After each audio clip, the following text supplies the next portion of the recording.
What's up, YouTube? We're at Wild Card Cyclone's Case Tournament. We're here with Antonio Gonzalez. Antonio Gonzalez, second place finish here. Playing what deck?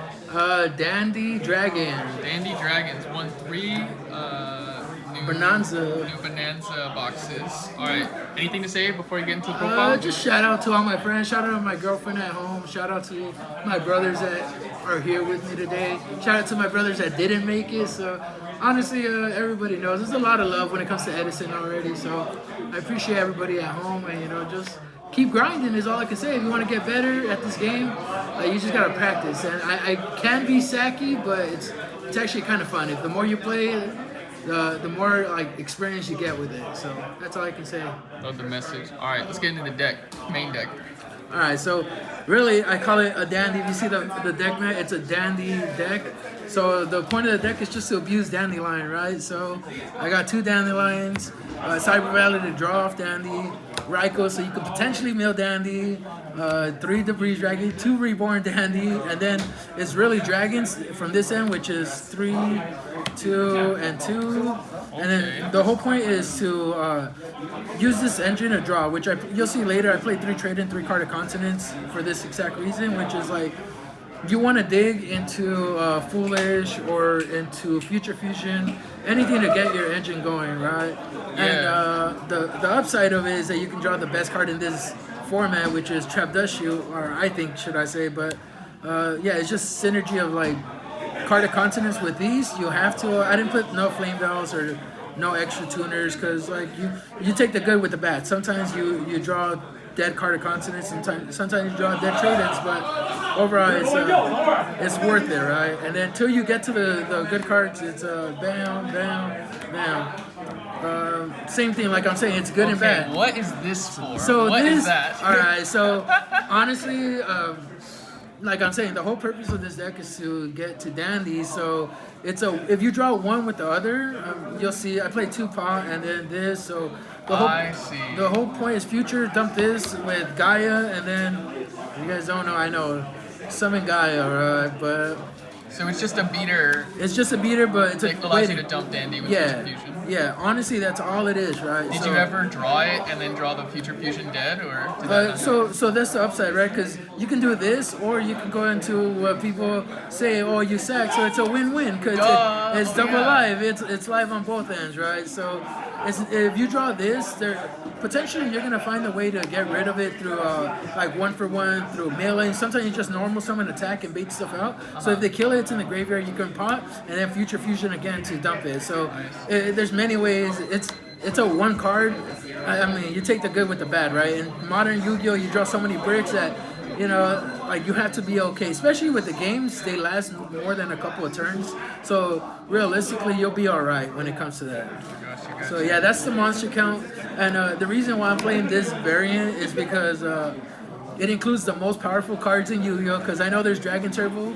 But Dragon Turbo, you miss out on Brain Control, you miss out on Mind Control, you miss out on 1-for-1. So this is the spells, right? These are powerful spells that, if you're not playing them in Edison, then I think you're doing it wrong. So yeah, bam. That's a new one. I actually like it. I like it a lot. Cool. Right?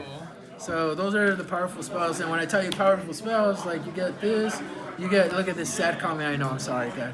But 2 Pot of Avarices, and when I tell you just get the engine going, the whole point is to draw into this, and then if you need to beat them down, draw into Red Eyes, right? So you only play 2 targets for the trade-in, or? Yes. So my Talk theory, about that. So my theory, because I've been playing Yu-Gi-Oh plenty of times, right? Trade-in is potentially never because you have Future Fusion, you have ways to mill Card Trooper, you have Raikou, you have 2, and with 2 Pot of Avarice, there's a thing that people forget about Cyber Valley, which is you can always banish itself and a card from your hand to put a card back on top. So a lot of people always forget. So technically you're playing 4 Pot of Avarices, which a lot of people just sleep on, right? And did you use that effect today with Cyber Valley? I didn't use it today, but I do use it frequently, right? Because sometimes you get into where you draw a dead Card of Continents, so you can just banish this, return pot, and then upstart for your pot back again. So it's honestly, because I've been playing it so much, I know kind of what works and what doesn't. So the whole point of trade, it never conflicts. Honestly, and there's only 2 legitimate targets. It's Yeah. kind of weird. It's strange, right? But they're searchable, so Yeah, it's like you don't. Yeah. They're searchable through stone. So you have 3, 6. Like you got future. You got foolish. Sometimes. Oh, speaking of foolish, right? I told you dandy. So foolish. You just want to be able to foolish, dump, get to either dandy, or sometimes if you have trading, you can just foolish, load your graveyard in for pot of avarice by dumping the stone and playing the trade in, and then you already got things going, right? Mm-hmm. And then the last spell is heavy, right? But it's all generic.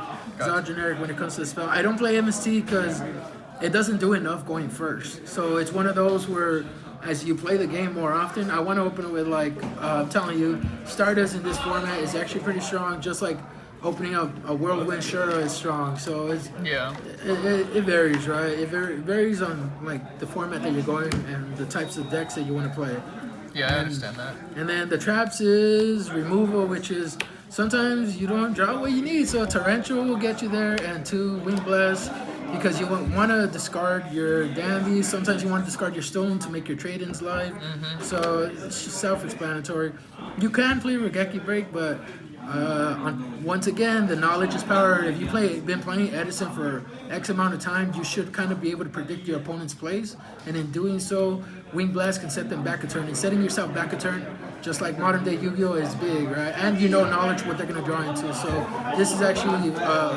I like it better than Regeki Break, but everyone's got their own preference when it comes to that. And then, if you're gonna draw, might as well draw into the best card in Yu-Gi-Oh, which is Trap Dushi. That's what I'm saying. Yep. So that's it. This is generic 40 count deck. I mean, this deck is definitely not generic. This is like all gas. I love it. Is this something you made up yourself? Or? I did. Nobody helped me. Yeah, I've seen videos online, but I made this myself. No one told me like, hey, play this, don't play this, try this. I'm still switching a couple cards here and there. Like Sangan is a card that I really love, but sometimes it's slow, so it just varies, right? There's a couple cards here and there, but ultimately I made this myself. Nobody told me how to play this, or I was playing Dragon Turbo. I took that to RBT Florida, and like same thing as you guys saw. I lost to Bo in the finals against GBs. Over there, I would have made top cut, but I lost in the finals to GBs as well. So it's a rough matchup when it comes to GBs because it's food. Yes, Dandelion is food, and if you don't get to Stardust fast enough, it's just it's an uphill battle, right? But overall, like I like the way that this deck performs. It's one of those like as a personal favorite that loves red eyes and just like. I love +1s, right? In Yu-Gi-Oh, who doesn't like starting off with drawing cards? Yeah. You just draw +1s. Why not? So that's the concept of this deck, right? Nice. Simple. And then side deck, honestly, it doesn't really matter. So this is it, right? Tokens. That's what you need, the tokens. But extra deck. Actually, I'll go to the extra deck first and then side deck. So extra deck, I play 14. Right now, I forgot. I came from a funeral, honestly, so it's kind of strange that I'm even here. But 14 and the extra 15 can be whatever you guys want. It switches, so I'll get to it, which is Arm, Catastrophe. The generic stuff. I know some stuff is pretty expensive in here. Some of it is in the works. Yeah, some of it is in the works, like I said. And then I just have a token just because, but. What would you add if it was the 15th card? So the 15th card, I always bounce back with a second Iron Chain and a second Ancient Fairy, right? Or you can even play Thought Ruler. And then, so it just varies. When it comes to the 14, it's versatile. Most of the time, you just kill them with Red MD, Blue Eyes, and Black Rose, right? Black Rose, a lot of people sleep on the fact that you banish a plant and then switch something from defense to attack, and then you kill them. So the secondary effect is actually more powerful than, nuking the field. So Black Rose is MVP in my deck. It's a dandy Black Rose deck. But yeah, this is how it is. 15 card, you guys can test it at home. If you guys want to try something different, you're more than welcome to, right? But all this is generic for me when it comes to the Dragon deck. Nice. You can even play Chimera Tech Fortress for all I care, right? And then side deck, like I said, I didn't have time. I'm coming from a pretty bad place, but if I would have had more time, I would probably side in the second D Prison. For sure. This is, as a Yu-Gi-Oh player, this is what you want to side. So these are the ones that I always side. Yeah, stable. These, and then. Oh, okay. So this, and this. All right, this let me is- ask you about the Doom calibers. What's the theory behind those? So I'll give the credit to my brother. He's somewhere back there, but he was playing it for the purpose of summoning and attacking Ashura, and sometimes they conclude. I don't know, you guys know my buddy Brandon plays GVs, same thing, right? So I told him, I put him on game with the fact that yes, that works. But I love it with when you summon and you attack a face down hamster. In modern day Yu-Gi-Oh, I've said it plenty of times, setting a hamster in this format is insane. So if they set a hamster and they think they're going to be safe, you can just normal summon attack and you kill it. So it comes in against like Raikou Hamster, Kaius decks, Yeah. Black Wings, Yeah. maybe GBs. and GBs, right? Because it's a 19 beater. Anything over Laquari that you can beat over is strong, which is this stuff. This stuff against Laquari, right? Or the GB stuff. And then for the Doom Cal, is it like a first going second, going first kind of situation, or is it just all or nothing? So it goes both ways. So another thing that people don't realize, but I've done it in the past, where you can normal summon and then I activate. So I tell them response, they say nothing, and then you activate Pot of Avarice. Then the Doom Cal kills the DD Crow once they attempt to target. So now it's like Kaiku. It protects your Pot of Avarice in that way. So it's a sleeper card in that aspect. That for my deck, it's a little more versatile. That's sick. Yeah, so that's why I really love it, right? But it does what it does, right? It's especially when you're generating enough advantage in the game. Like sometimes beating over 19 over face downs, giant mystic, giant rat, mystic tomatoes, all that nonsense. Sometimes it just comes up. So this is the generic stuff. Honestly, when you side Yu-Gi-Oh, this is where I probably wouldn't switch. Yeah. So if I had more time, I would mess with it. But all this is staple, right? Siroku for the Blackwing Vayu, Dita Crow for the Vrog, MSC versus like back row decks. This versus the Vayu Turbo deck. I don't main it because, like I said, I want to draw, and this card does nothing. Yeah. It does nothing unless you know specifically what you're playing against. So going first, it does nothing.